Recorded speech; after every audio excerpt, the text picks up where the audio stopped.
Welcome to Education Matters, presented by the Public School Forum of North Carolina. I'm your host, Dr. Mary Ann Wolf. In today's episode, we'll be reflecting on results from the 2024 state election and examining how those results will likely impact local public schools in the near future.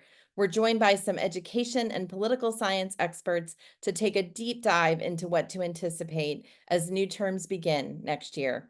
Today, we are so pleased to be joined by Dr. Chris Cooper, Professor of Political Science at Western Carolina University, Liz Schlemmer, a K-12 education reporter at WUNC, and Bettina Umstead, a board member in the Durham Public Schools Board of Education. Chris, we're going to get right to it. Last time we asked you to predict what the elections might look like and what we were expecting, and today we'd love to ask you, how do you describe the outcomes of the election for North Carolina?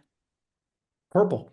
Right. I mean, I think that's really what we're seeing. We're seeing, of course, the presidential level, Donald Trump won, as Republicans have done every year since 2008. And before then, it was 1976 before a Democrat had won. But yet that doesn't mean that we were a red state by any stretch of the imagination, right? The Democrats won the only competitive congressional race in the state. They won really 5 of the 10 council of state races, including the top seats, and they were able to claw back, granted by just 1 seat, but still claw back the super majority. And it looks like probably most likely by about 630 votes, maybe kept the state Supreme Court justice race. So it wasn't a perfect day for either party. I think it was a very purple outcome for a very purple state.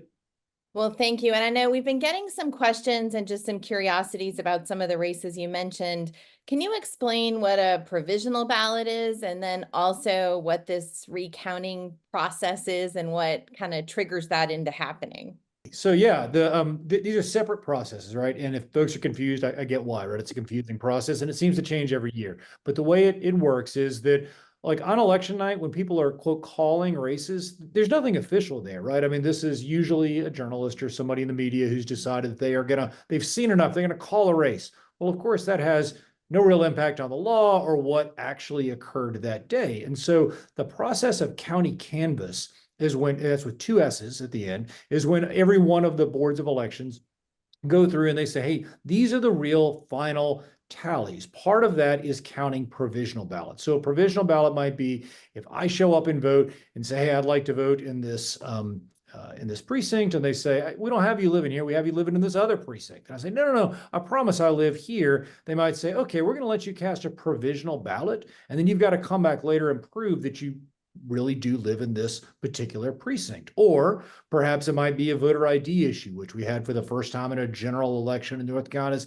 history, right? So those are provisional ballots. The other thing we were waiting on, and one of the reasons these results changed a little, is that even though mail-in ballots had to be accepted by 5 o'clock on election night, or 7:30, excuse me, on election night, there's a federal law that applies to UOCAVA voters, which are folks who are military and stationed overseas. And by federal law, not North Carolina law, federal law, they get up to 3 days to return those ballots. So you've got the vast majority of your ballots in, and then a few that you still have to go back and count. So that is the county canvass and this provisional process. Then we have the recount process. So we're having recounts right now. I believe it's 6 races, 5 in the General Assembly, 1 in the state Supreme Court. There may be some other county ones I'm unaware of, but that's the lion's share of them. So this is when they do just like it sounds. It's a recount. And for a statewide election, like state Supreme Court, excuse me, the rule is if it is within 10,000 votes or 0.5% of the ballots cast. And for a race that had 5.5 million ballots cast, decided by currently 646, I believe it is, votes, that meets both standards. So you're going to get this recount process. This is totally normal. This doesn't mean that anything's wrong. It's not wrong to call for a recount.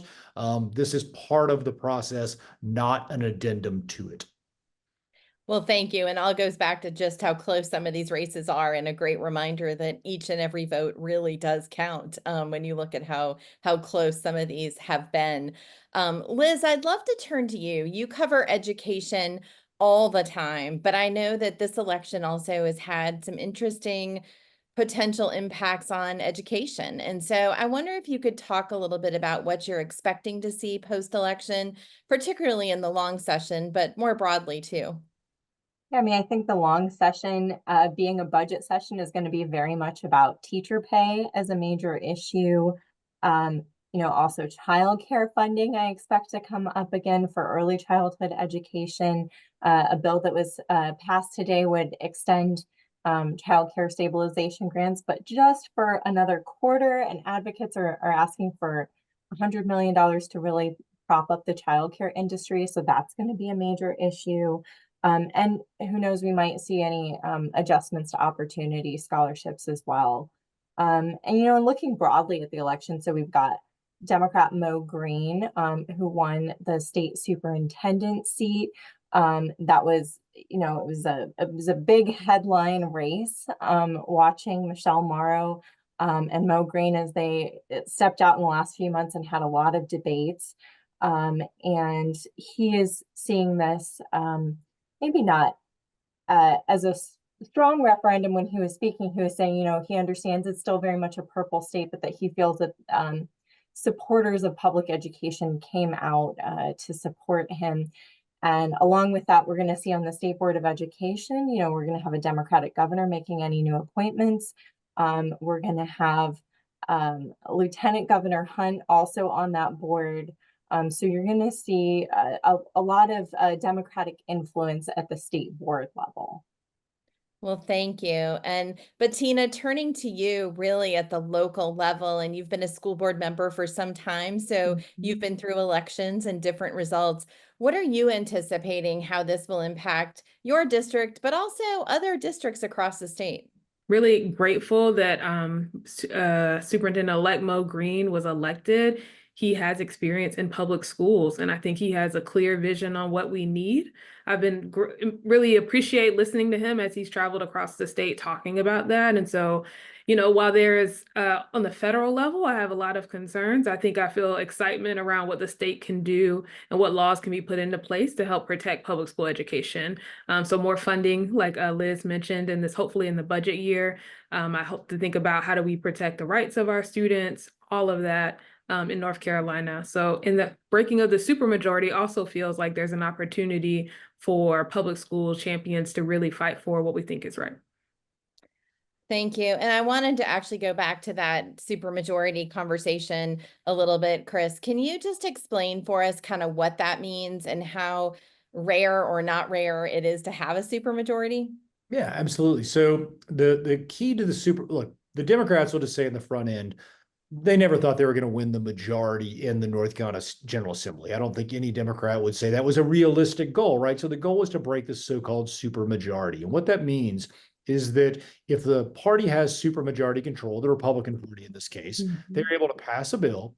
And then if a governor, a Democratic governor in this case, will say Roy Cooper vetoes that bill, the Republicans can then override that bill without getting a single Democrat on their team. Right. So it's a way to basically mean that if Republicans have supermajority control, they can, within reason, pass kind of whatever they want to, and they never have to reach across the aisle a single time for a single vote. And so it looks like the Democrats probably broke that supermajority, maybe by just as I'm giving all these sort of wiggle words because we still do have recount to go, but it looks like probably one seat. And so what that means is Josh Stein's veto will be able to be sustained, and the Democrats will be able to play defense as long as they can keep everybody on their party together. So Josh Stein's victory was important and critical and key, right? If you're Democrat in a good way, Republican in a bad way, but it really needs to be understood in tandem with breaking that supermajority, because that's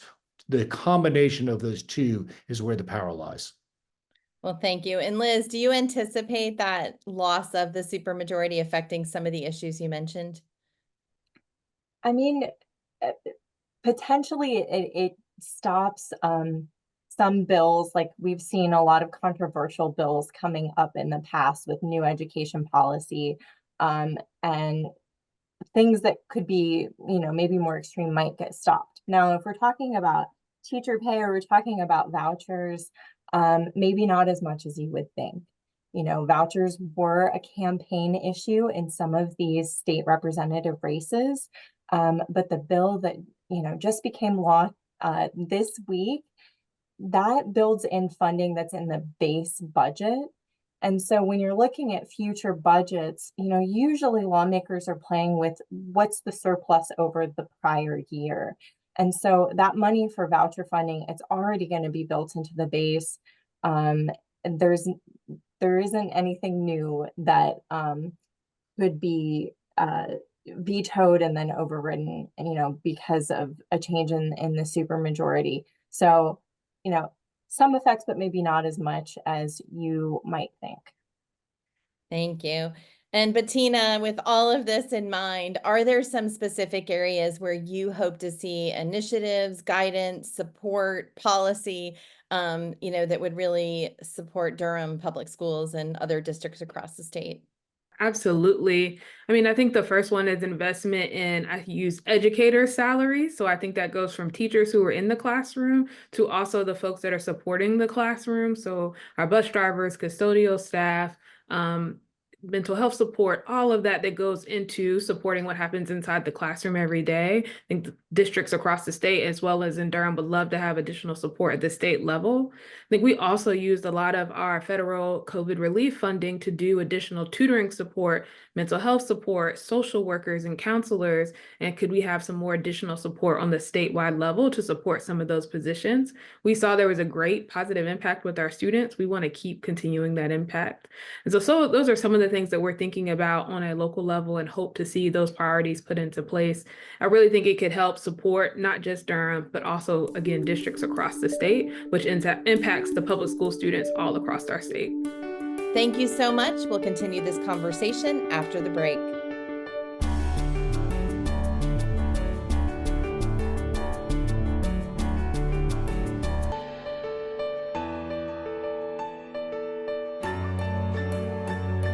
We are so pleased today to be joined by Dr. Chris Cooper, Professor of Political Science at Western Carolina University, Liz Schlemmer, the K-12 education reporter at WUNC, and Bettina Umstead, who is a board member of the Durham Public Schools Board of Education. Welcome and thank you for joining us. I'd love to ask both Chris and Liz your thoughts about people working together, because some of what we hear about is, well, this is just a little nod towards people working together, maybe more collaboration. Are there some of these issues that have been pointed out by Liz and Bettina? What does that look like? And so, Chris, I'll give you a chance, but you always remind us just how purple we are. I think on the vast majority of bills, we're probably not going to see a lot of collaboration. I think we need to sort of know that going in. I mean, the bipartisan victories are going to be few and far between, but few and far between can still be incredibly important. And so we got Medicaid expansion in the state of North Carolina. That was an unlikely bipartisan agreement that took years in the making, but it did happen and it wasn't easy. So I think we can look at that as perhaps a model for what bipartisanship might look like in the state of North Carolina. And I think that sort of policy victory also reminds us just how long our time horizon needs to be. I think a real problem we sometimes have in American politics is everything is on a very quick time horizon. It's before the next election. And in North Carolina, those are just 2-year cycles. But if we're going to get any sort of meaningful policy change across the aisle, it's going to take more time. Thank you. Liz? I think if not bipartisanship, at least moderation might be something that you could see more of, right? Is that bills that might have been proposed before that might seem more extreme to Democrats aren't going to make it as far, or aren't going to make it all the way to the end. So, whether or not there's bipartisanship on individual bills, I think sort of the bigger issues that you see coming up in a session will have that moderating factor in them. I do want to give each of you a little bit of an opportunity to talk about the tax-funded private school vouchers, which we know were expanded even more this week with the veto override. And I do think they impact each of your works differently. I'm going to start with Bettina because she's in a district and a school board member that could have families taking advantage of those vouchers. But I want to hear from everybody because this is a pretty big change for North Carolina, but we're also seeing it nationally. And we saw 3 states actually choose not to go in that direction in different ways. So Bettina, how do you expect that to affect you and your work? Yeah, I think it's something that we're grappling with as a district. There's a funding piece of that. So according to Public Schools First NC, they say approximately $23 to $24 million have been put into private schools in Durham County since 2014, 2015. And I think that number varies across the state. So I just wonder if those dollars and investment have went to our public schools, what might be different.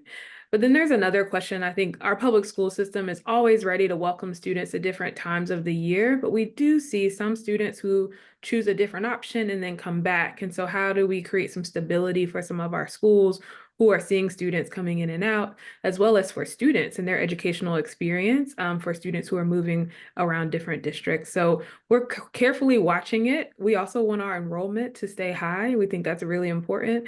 And so wanting to make sure that we are showing families that we're the best option for you. I think some of what I'm trying to communicate in my voucher reporting is just how much money this is and how much it is not just this year, but over the next 8 years. And there's additional funding built in beyond this bill too. So it's adding up to like $6.5 billion over the next decade. And when you think about the impact on public schools, it's both direct and indirect, right? So if you see students, say in Durham public schools, moving directly from their public school to a private school, yeah, that's going to change how many students and how much state funding you get in that district. But there's also this indirect impact where the state has committed so much funding to private school vouchers that it's not going to be there to raise teacher pay across the board. In the Senate debate this week, Senator Marcus was saying this is a budget busting expense, I think was the term she used, that there's so much committed to it at a time that the Office of State Budget Management is predicting a possible shortfall because we're also seeing income taxes being cut at the same time that have already been voted on. So this is just, it's making the pot smaller when public schools are coming with new needs in a time of inflation and wanting to see educator pay and other resources increased. So Chris, in recent polling, we had 71% of those that responded in a representative poll said that they believe investing money in public schools would improve education more than investing them in vouchers. And yet when you look at the election and what happened that Liz just described and Bettina's experiencing in Durham, it just doesn't look that way. Can you help us to make sense of that? Yeah, I mean, I think part of it is about, look, when people go to vote, they've got a whole host of issues that they are concerned about. And I think if you separate out that issue into some sort of a ballot item like we don't have in North Carolina with an initiative process, yeah, you'd see a very different result, right? So just to grab a different policy area, but I think it illustrates it well. In Montana, they voted for, Donald Trump for president, not surprisingly, right? They voted the Democrat John Tester out of office in the U.S. Senate. And on the same ballot, they voted to codify abortion rights in their state constitution. It seems like kind of counterintuitive these would be on the same ballot, but I think that explains kind of what's happening here in North Carolina with, as you pointed out, the public opinion polls on the one hand, and then election results that seem to run counter to that on the other. People have a host of issues they're concerned about, even if they tend to support public education in exactly the way you're describing. That may not be the thing that ultimately drives their vote choice.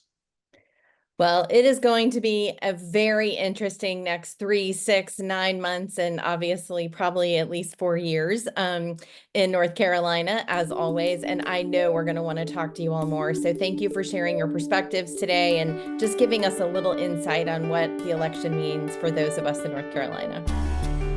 After the break, this week's final word.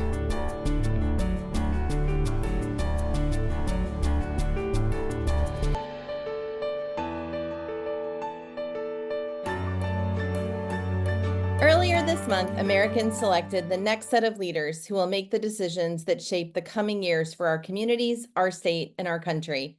In North Carolina, January will usher in terms for a new governor, Josh Stein, Lieutenant Governor Rachel Hunt, Attorney General Jeff Jackson, Treasurer Brad Briner, and Superintendent of Public Instruction Mo Green.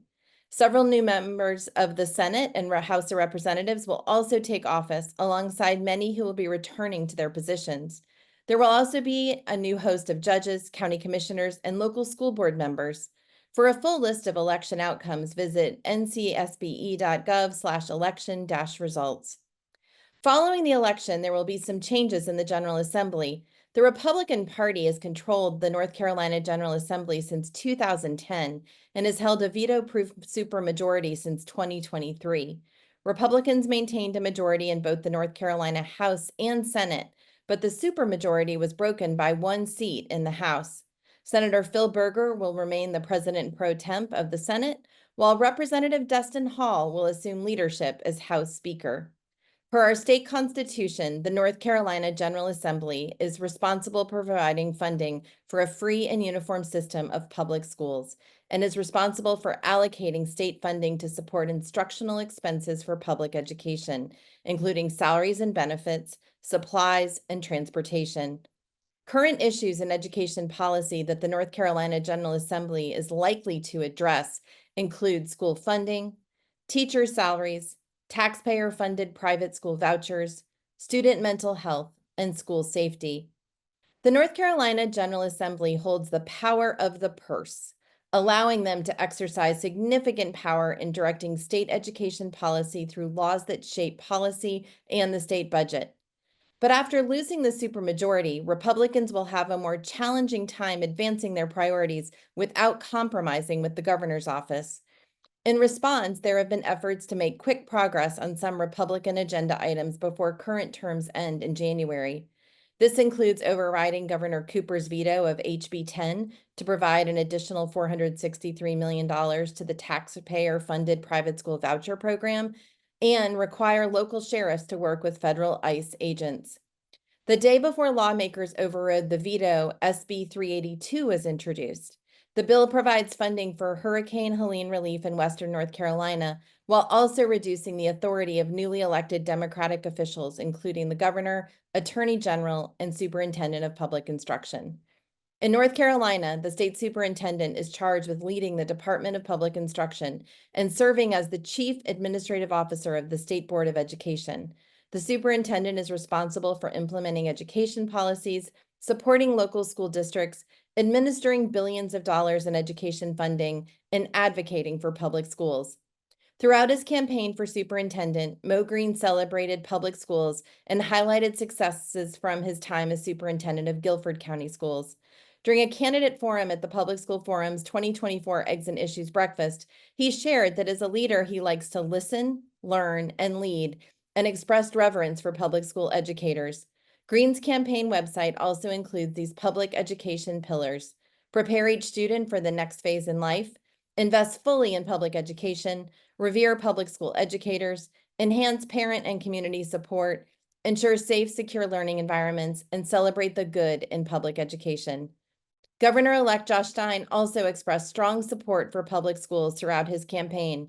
During Eggs and Issues, he stated, "There is no greater priority for the state of North Carolina than to do an excellent job educating the young people of North Carolina," and shared that if elected, his priorities for public education would include adequate funding, recruitment and retention of educators, and safety. With new terms around the corner, the incoming elected and incumbent officials have the opportunity to respond to what North Carolinians care about by increasing resources and support for local public schools so that they can prepare our children for life. We at the Public School Forum look forward to working with these officials. Together, we can provide our children with the tools needed for successful lives and thriving communities. Thank you for taking time with us to learn and think about education. That's all for today, and we'll see you next week.